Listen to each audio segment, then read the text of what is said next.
di nuyu bu baax a baax di leen ziar di leen ñaanal semaine jàmm ak suñuy programme dinañu ñëw si kanam tuuti ci li nga xamante ne rek mooy jamono ji ni yenn prison yi tëddee ndax nag mbas mi laal na yenn yi ci prison yi te dina baax it ñu xam taxawaay bi ci biir waaye it mesures yi nga xamante ne ni teg nañ ko ngir fexe ñooñee am feebar boobu daal di wér lu ci mënta am ci kanam tuuti dinañ dalal ki nga xamante ne ni moo di inspecteur Mbaye Sarr nekk inspecteur régional bu administration pénitentiaire féete ci Dakar gannaaw 20h bi ñu dalal ko gën a yaatal loolu nga xam ne junj naa ko leen léegi xibaar yi ci wolof ak rédaction bi pàcc bu njëkk bi rek ñu wëyal yi nga xamante ne rédaction bi door na ko boobaak léegi muy hommage bi nga xamante ne ñu ngi ko jagleel kii di Babacar Touré nekkoon fii njiitu CNRA nekk it ki nga xamante ne ni moo taxawal li nga xamante ne mooy Sud Communication groupe boobee ñu war a dalal nag Abdoulatif Coulibaly nga xamante ne jaar na ci kër googu monsieur le ministre nag xam naa dina yegg si lu yàggu dara bu ko defee ñu yaatal ci li nga xamante ne mooy jaar-jaaru Babacar Touré ma ci ànd tey ak Papa Djibril Fall Pape ziar naa la. delloo ziar bu baax soxna Aram di nuyu sénégalais yi ñuy seetaan si biir réew mi ak si bitim réew yëpp di ñaanal tamit ñi nga xamante ni rek ñoo nekk ci lalu hôpital yi suñu borom subhanahu wa taala defal leen tawféex ñi nga xamante ni ñoo fi bàyyi ko ñuy ñaan suñu borom mu xare leen aljana di ñaanal tamit ni nga ko waxee ci deuxième partie bi ñi nga xam ñoo nekk ci prison yi suñu borom defal leen li nga xamante ni moom mooy pexte muy liberté ñu retrouver ko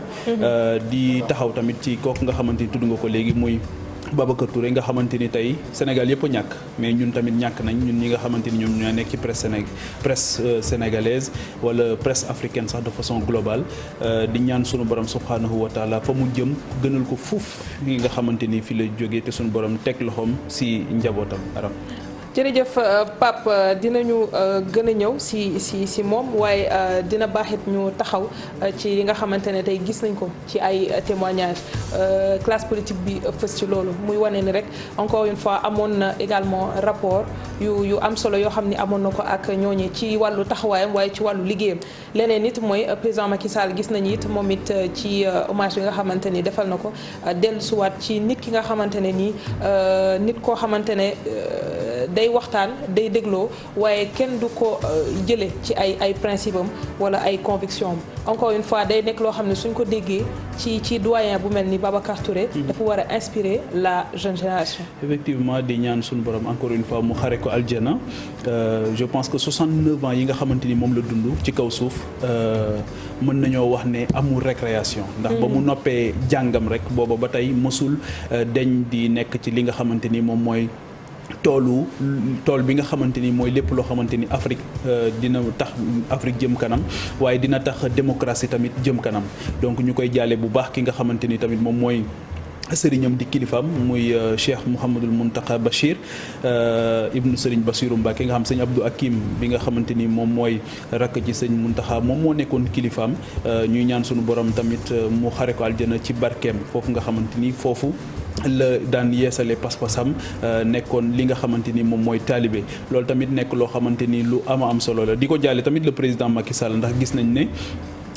dernière mission yi nga xamante ni Babacar Touré am na ko pour Sénégal moo doon commission nationale de régulation de l'audiovisuel mu nekk tam poste bu am solo boo xamante ni ki nga xamante ni moom la doon wër bi muy profilé mooy koo xamante ni dina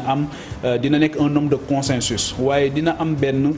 respect boo xamante ni médias yi dinañ ko jox ba nga xamante ni bu ne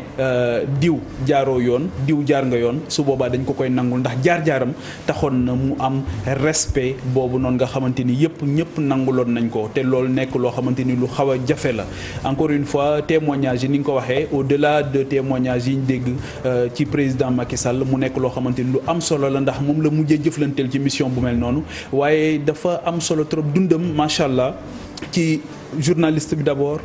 patron de presse bi ensuite ba ci li nga xamante ni moom mooy panafricaniste bi ni ñu ko waxee régulateur social bi nga xamante ni foo ci dem rek wax dëgg fa yàlla ku sañoon bés boo fiy jógee am témoignage yu mel nii mais surtout am benn polyvalence boo xamante ni dina la permettre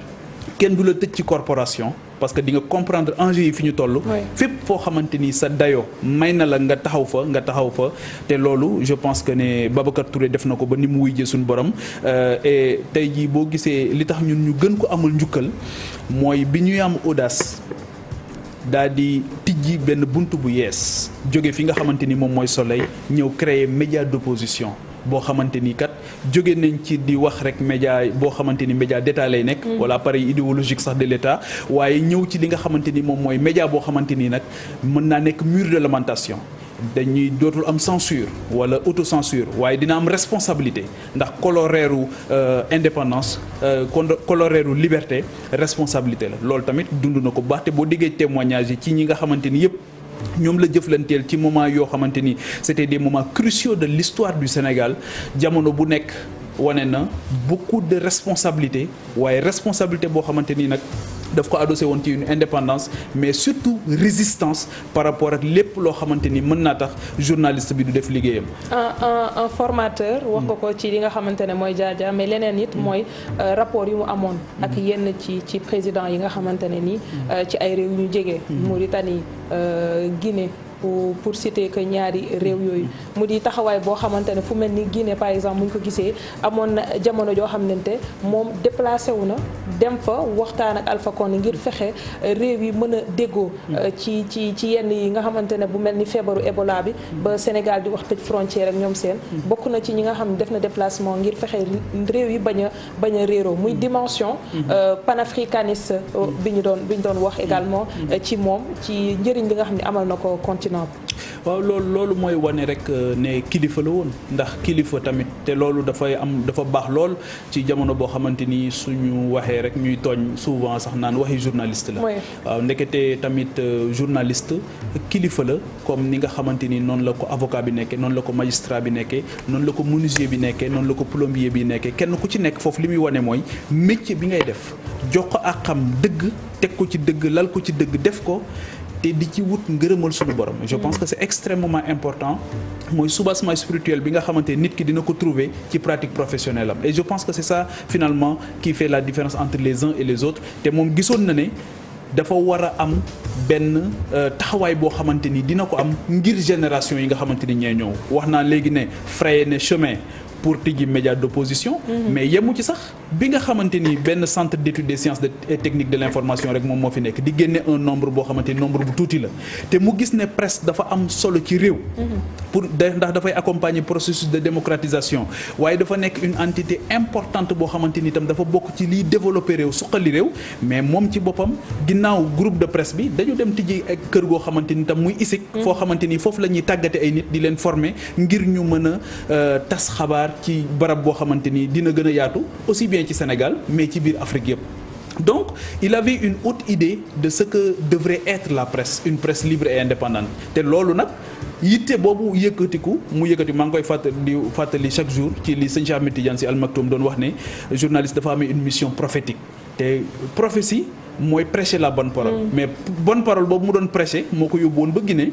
moo ko yóbbuwoon ba Mauritanie moo ko yóbbuwoon sax ak foo xamante ni xëy na nit ñi mënuñu à des niveaux insoupçonnés yoo xamante ni daaw fa def lu dul taxaw dayoom boo xamante ni jàpp na ne egg na niveau d'information boo xamante ni xëy na acteurs yi ci biir ñoom comme dañoo nekk loolu ci biir duñu ko mën a xam te loolu mooy distance bi mooy recul bi mooy distanciation axiologique boobu nga xamante ni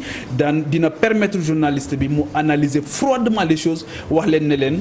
voilà la conduite à tenir c'est celle-là qui est bonne amu leen choix fii ngeen war a jaar et je pense que ne intelligence sociale boobu la amoon digganteem ak président Abdou Diouf digganteem ak président Abdoulaye Wade mais digganteem ak président Macky Sall te ak li muy nekk ak président Macky Sall yëpp teewul ba mu jàppee ne Khalifa Sall dañ ko teg tooñ ko dugal ko ci kaso bi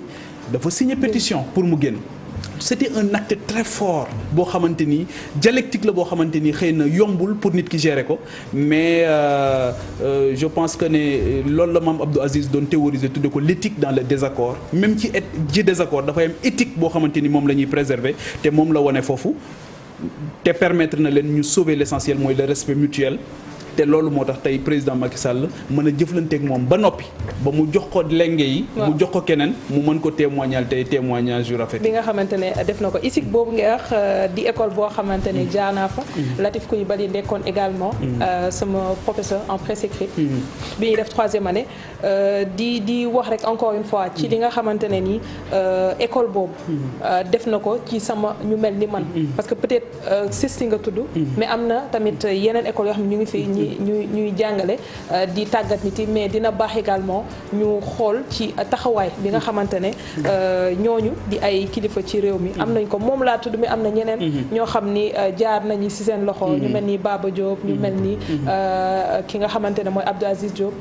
nekk léegi présidence de la République ak yeneen ñoo xam ni tey jaar nañ seen loxo di kontaan ci liggéey bi nga xam ne def nañ te ba léegi yenn ci ñoom duñu tàyyi di la tegaat ci yoon di la wax ni nga xam ne moom nga war a taxawee pour métier bi mais da nga tudd lenn loo xamante ne sànq dama ci bàyyi xel muy taxawaay bi nga xamante ne Babacar Touré amoon na ko mais nga am posture boobu ci yow lan nga jàpp ni journaliste bi distance boobu la war a am par rapport ak pouvoir en place. mooy le contact et la distance xam nga lii je pense que Abdou Latif Coulibaly moo ko doon wax ci benn waxtaan mu ne les hommes politiques il faut les rencontrer mais il faut pas les fréquenter loolu c'est-à-dire que c'est de la capacité de résilience aussi du journaliste à résister aux manipulations wala à la manipulation donc loolu moo tax ma ne kilifteef rek lay laaj nga matal nga bu fekkee ne yàlla suñu borom dimbali na la aram nga jaar fi nga war a jaar jàng li nga war a jàng xam li nga xamante ni jàpp nga ne dina la permettre nga def sa métier convenablement mais nag soxlawul ngay seey ci kanamu nit renier ci say principe renier li nga xamante ni moom mooy say principe directeur pour def loo xamante ni dafay neex nit et je pense que moom loolu la wane résistance boobu donte dina jëflanteeg ñoom donte dina waxtaan ak ñoom donte dina demlanteeg ñoom dikkalanteeg ñoom waaye terewul mu def liggéeyam convenablement